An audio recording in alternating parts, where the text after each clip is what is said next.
Hi, my name is Lucy, and I'm from Canada. When I'm not busy fantasizing about Josh, the hottest boy in school, I lead the math and science club, aka the Nerd Squad. One day, my sister Mel caught me kissing my bathroom mirror, pretending it was Josh. She got it all on video and shared it with the entire school. I was humiliated. What do you think Josh said when he saw the video? Watch till the end to find out. Mel and I were 1 year apart, Mel being the older one. Our dad raised us, and neither of us had ever met our mom. Every time we asked our dad about her, he said that she left right after I was born, married another man, and moved to another country. She was definitely not winning the Mom of the Year award. Josh is so hot. Every time I see him, I'm tempted to just grab him and kiss him. I walked up to my bathroom mirror and started to kiss it, pretending it was Josh. I was leaving lipstick marks all over the ice-cold mirror, but I didn't care. Josh, you're such a good kisser. I kept kissing the mirror as I caressed it with my hands, imagining Josh's perfect face. You're such a psycho, Lucy. The sound of Mel's laughter startled me and I hit my nose in the mirror. Ouch! I turned angrily, clutching my now bleeding nose. What are you doing in my room? Dad sent me to get you and I walked in to see you violating the poor mirror. I can't believe I got all that on video. Wait until I show it to everyone at school. Tracy will love this one. I was horrified. Tracy was Josh's girlfriend and the leader of the Mean Girl Crusade at school. I grabbed Mel, trying to take her phone away from her, but she wrestled herself free and ran out of my room. By the time I got to school, everyone, and I mean everyone, had already seen the video.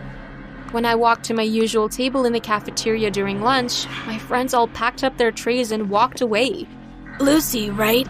I was startled from my nightmare by Josh. Wait, why was he talking to me? The last time he even looked my way was when he was failing calculus and Mrs. Roger, our math teacher, asked me to help him out. By the time I was done tutoring him, I developed a huge crush. I knew he was dating Tracy, but I didn't care. I was in love. Hello? Josh waved a hand in my face. Oh, yeah, how may I help you? Good God, I sounded like some customer care representative waiting to serve him. So, you think I'm a good kisser? I was going to die of embarrassment. Josh, I'm so sorry. You weren't supposed to see that. It's okay, I don't mind. I think it's kind of sweet that you have a crush on me. Maybe we could hang out sometime. What? This had to be a prank. Josh was smiling, waiting for my answer. Okay. Sure, If it isn't Lucy, the mirror-kissing loser. Tracy walked up and stood next to Josh. Mel and a bunch of other girls joined her. You can fantasize about Josh all you want, but he's mine. Right, Josh? Josh stayed silent. But Josh had been so kind to me a few seconds ago. Was he that afraid of Tracy? I got up from the table, tears already falling from my eyes. I tried to run, but Tracy blocked me. She grabbed my lunch tray and dumped it on my head. Hot soup dripped from my hair to my face. Then she shoved the tray at me. Here, how about you kiss that? Maybe it can be your new boyfriend. She flipped her hair, high-fived her friends, and they walked away laughing. Mel looked back at me and I saw how sad she looked, but she never stayed to help me. She quickly followed Tracy back to their table. Josh watched me with a horrified look on his face. Lucy, I'm so sorry. Let me help you clean up. Stay away from me. I ran out of there, leaving a trail of soup and most of my lunch on the floor. From that point on, Mel started to avoid me both at home and in school, and she became even meaner to me. She was ignoring me when she was the one that released the video and humiliated me at school. Why was she suddenly treating me like the bad guy? School became a nightmare. I even begged Dad to let me drop out and get a job waiting tables or something. He said I was being dramatic, but I wasn't. I sat alone in class and at lunch. Kids made kissing sound whenever I walked by. One day, I walked into class and Tracy shouted, "Here comes Lucy, the mirror kisser. Everyone, hide your mirrors," causing everyone to burst into laughter.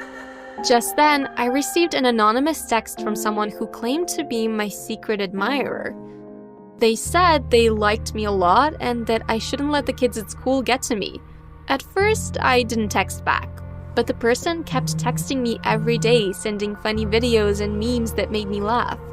I gave in and started to text back with some funny stuff I saw on the internet. Whoever they were, they made my life at school so much easier. I asked if they'd reveal who they were, and they texted back saying soon. How mysterious. Who do you think it is? One day after PE, I went to the locker room to shower and change, but just when I was washing my face, someone pushed me and I slipped on the slippery floor, landing on my butt. I tried to see who it was, but I was blinded by the camera flashes in my eyes. Other girls were taking photos of me and laughing. I screamed my lungs out trying to cover myself. Soon, the flashes stopped and I was left all alone. I picked myself up while crying, put on my clothes, and ran out of the locker room. The next day, I found the word "freak" spray-painted on my locker door. I went to open my locker, but it burst open and I was sprayed with a thick green fluid. Everyone was now gathered around me, laughing and throwing flyers at me. What was going on? I picked one of the flyers and noticed a picture of me butt naked in the girls' shower.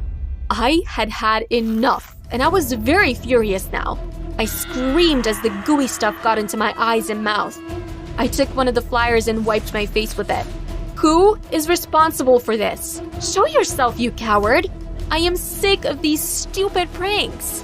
I stomped my feet and screamed. Tracy stepped forward, laughing. Of course, Mel stood close by her. It was me. What are you going to do about it, prison baby? What did you just call me? Freak? Prison baby? Prison baby? I was very confused. And then Tracy threw photos of a woman in an orange prison jumpsuit at me. I noticed the woman in the photos looked a lot like Mel and me. Yeah, you are the daughter of a convict, and you were born in prison. No wonder you're a thief who wants to steal Josh away from me. The apple doesn't fall far from the tree, does it? Stop lying, I don't know this woman. I was angry and ready to attack her, but Mel stepped forward and held me back. Please, stop, Lucy. She looked embarrassed and her head hung in shame. Everything Tracy said is true. What are you talking about? Everyone in the hallway had gone silent watching the drama unfold. The woman in the photo is our mom and she's in prison. Dad has been lying to us. I heard a few gasps. How do you know? Mel explained that she noticed that Dad took secret trips every week, so a few weeks ago, she followed him and was shocked to see him enter a women's correctional facility. Once inside, she saw him sit with a woman. She took photos and confronted him as he was leaving. He was shocked to see her, and he told her that the woman was his wife and our mom. I don't believe you. Look at the photo. She's been in prison for years. Mel was in tears this whole time as she narrated our story, and I just stood there, too stunned to move or talk, just like the rest of the kids who were listening. Well, except for Tracy. She had an evil smile on her face. She was clearly enjoying this. Dad told me not to say anything to you, that he would find a way to tell you eventually. Then why did you tell the whole school? Did you just want to embarrass me? Is that it? I didn't tell anybody. I wrote it in my diary and Tracy stole it. She also found the photos I took on my phone and sent them to herself. Mel furiously wiped tears from her eyes. But you've been so mean to me. You're my sister, but you've made my life so difficult. I didn't mean it, Lucy. Tracy made me do it. She said I had to be mean to you or else she'd show everyone my diary. She's hiding it and has refused to give it back. I was speechless. I'm so sorry. Mel knelt and cried uncontrollably. I wanted to comfort her and forgive her, but it was all too much for me. So I turned to run out of there, but I slipped on the gooey liquid still coming out of my locker. I tripped, but before I could fall, someone grabbed me and steadied me. I looked at my savior and I couldn't believe who it was. It was Josh. I pushed him off me, but he begged me to listen to what he had to say. I need to tell you something. What do you have to say to me? That your girlfriend is an evil witch? She's not my girlfriend anymore. I broke up with her. Also, I told her I liked you. Everyone turned to look at Tracy. We all expected her to say that Josh was lying, but she stayed silent. So this is why she hates me? Yes. I'm sorry I didn't stand up to her that day in the cafeteria. I was about to walk away when he told me something even more shocking. He revealed himself as the anonymous texter and my secret admirer. What? You? My secret admirer? He nodded and smiled. Although I was excited, I was still paranoid. Josh, please stop playing games. I can't deal with this cruelty right now. Josh grabbed my wrist, spun me around to face him, and you'll never guess what he did next. He pulled me close to him like they do in romantic movies. He didn't even care that his clothes were getting stained by that disgusting gooey liquid. And before I could pull away, he kissed me. For a minute, everything stopped, and it felt like it was just the two of us. But the moment was interrupted by Tracy screaming like a banshee, bringing me back to my senses. She grabbed me and pulled me away from my Josh. She started pulling my hair and we got into an ugly fight. Mel came to my rescue and together we wrestled Tracy to the gooey liquid-covered floor. It was gross. Excited kids cheered wildly, and the commotion attracted a couple of teachers who broke up the fight and ordered everyone to go back to class. We were sentenced to detention, of course, but it was worth it. On our ride home, Dad confirmed that everything Mel told me was true. The next day, he took us to visit our mother. And even though she was practically a stranger, we were happy to see her, and so was she. A few days later, Josh officially asked me to be his girlfriend, and I said yes. Let's just say I never kissed an imaginary Josh in the mirror again after that. Mel and I worked out our issues pretty fast. She was my sister after all. And we promised each other not to let Tracy or anyone else get between us ever again.